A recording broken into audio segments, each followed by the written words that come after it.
श्री शिवाय नमस्तुभ्यम। ताप्ती शिव महापुराण कथा जो बैतूल में चल रही थी, आज कथा का अंतिम दिन था, आखिरी दिन था, 7वां दिन था। आज गुरुजी ने एकदम नया उपाय बताया है, हरिओम जल वाला नया उपाय है।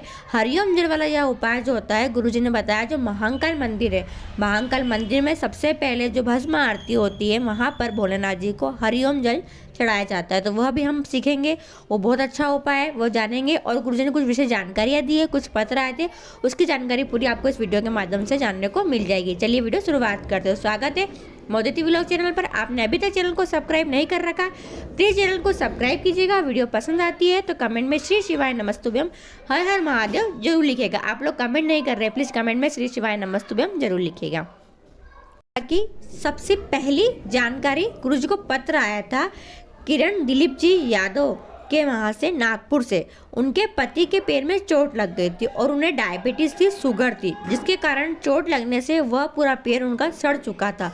डॉक्टर ने कहा था कि वह पेड़ उनको काटना पड़ेगा, पर उन्होंने महादेव पर विश्वास रखा और नित्य प्रतिदिन भोलेनाथ जी को जल समर्पित करा। एक बेलपत्री चढ़ाई, जल का आचमन दिलीप जी को करवाया, बेलपत्री खिलाई और फिर जब वापस डॉक्टर के पास जाते हैं तो डॉक्टर कहता है कि उनका पैर ऐसे ठीक हो जाएगा, उनका पैर काटना नहीं पड़ेगा। आज की कथा का दूसरा उपाय है, हरिओम जल महादेव को चढ़ाया जाता है। अगर संतान नहीं हो पा रही है, बहुत कष्ट है, रोग है, कोई कार्य अटका पड़ा हुआ है, धन की कमी है, कोई एग्जाम देने जा रहे हैं, तो इस उपाय को आप करके जाइए। इस उपाय को करके आप देखिए, बहुत अच्छा उपाय। क्या करेंगे देखिए, महादेव के मंदिर जाइए, एक बेलपत्री और एक लोटा जल लेके, इस जल को हरिओम जल कहा जाता है।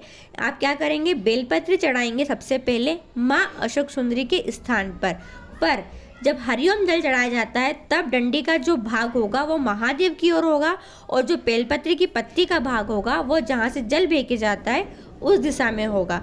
आप बेलपत्री समर्पित कर देंगे, फिर आपको एक लोटा जल ओम जो बनता है उस तरीके से समर्पित करना है। यानी पहले गणेश जी से होते हुए माँ अशोक सुंदरी, कार्तिक भगवान, और फिर पूरा जल आपको लेके जाना, चढ़ाते हुए महादेव के कटी भाग तक चढ़ा कर ले जाना है। अगर ऐसा नहीं कर पाए तो आप क्या करो, जल को पत्ती से चढ़ाते हुए जाओ, चढ़ाते चढ़ाते पूरा कटी भाग पे जाओ, कटी भाग से जाकर पूरा की पूरा जल से घुमाते हुए पूरा जल महादेव के शिवलिंग के ऊपर आप समर्पित कर दो। आप वीडियो में देखिए, जैसी लाइन दिख रही है वैसी आपको जल समर्पित करना है। इस जल को कहते हैं हरिओम जल। अपने मनोकामना बोलते हुए करके देखिए, आपके सारे कार्य सिद्ध होंगे, सफल होंगे। एकदम नया उपाय है। ताकि तीसरी जानकारी, गुरुजी कहते हैं कि बहुत लोग कहते हैं कि हमारी ये मनोकामना नहीं हो रही। मुझे कमेंट भी आता है कि यदि हमने सब उपाय करके देख लिया, हमारी मनोकामना पूरी नहीं हो रही।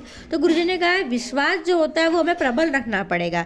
विश्वास प्रबल रहेगा तो ही हमें परमात्मा मिलेंगे। हम विश्वास रख के उपाय करके देखो, आपके सारे कार्य अवश्य सिद्ध होंगे। भोलेनाथ के अगर मंदिर जा रहे हैं तो महादेव हमें जरूर कुछ ना कुछ देते ही देते हैं। आज की कथा की चौथी जानकारी, गुरुजी ने कहा है रुद्राक्ष महोत्सव जो सीहोर में होने वाला है, अगर उस रुद्राक्ष महोत्सव में अगर आपको सदस्य बनना है, यानी कि आपको मदद करना है, आपको वहाँ पर सहयोग प्रदान करना है, तो इसके लिए एक नंबर चलने वाला है। उस नंबर पे आप कांटेक्ट करके वहाँ पर सहयोग प्रदान करने के लिए मेंबर बन सकते हो। आज की कथा की पांचवी जानकारी, गुरुजी ने कहा शिव कथा सुनने वाले का अगर हम मुख दर्शन ही कर लेते हैं तो हमारी 7 पीढ़ी तर जाती है, मात्र केवल दर्शन कर लेने से ही। आज की कथा की छठी जानकारी, गुरुजी ने कहा है, देखिए गुरुजी कहते हैं कि महादेव को जल समर्पित करके आओ। तो कुछ लोग मंदिर का ही जल समर्पित करते हैं, पर वह गलत है।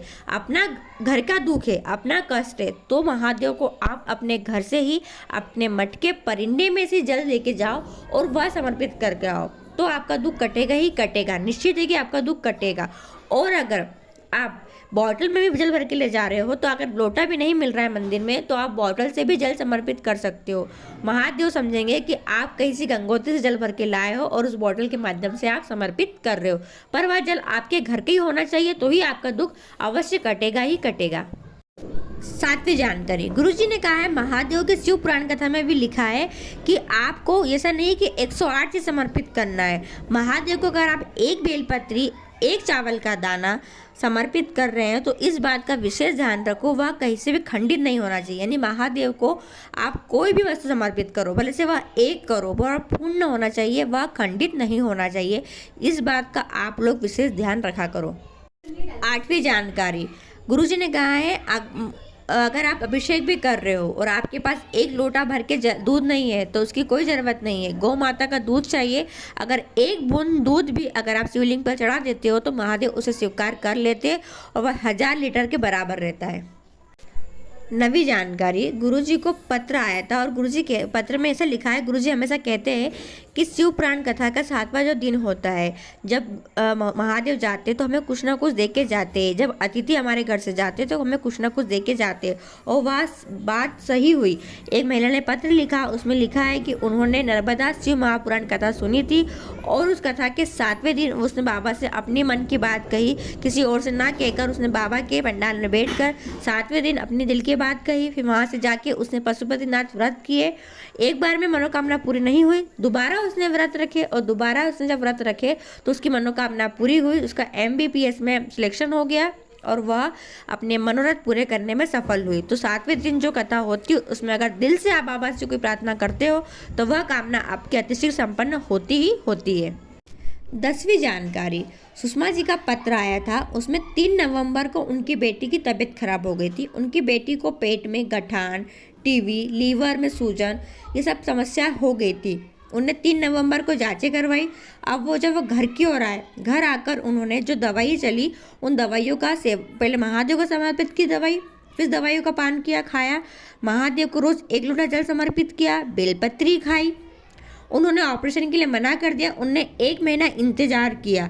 3 नवंबर को उनको बीमारी हुई थी। उन्होंने 3 दिसंबर को 1 महीने तक उन्होंने लगातार बेलपत्री खाई, जल समर्पित किया, जल का आचमन किया और जो दवाइयाँ खाते थे उस दवाइयाँ को महादेव को चढ़ाया पहले, फिर उन्होंने दवाइयों को खाना शुरुआत किया।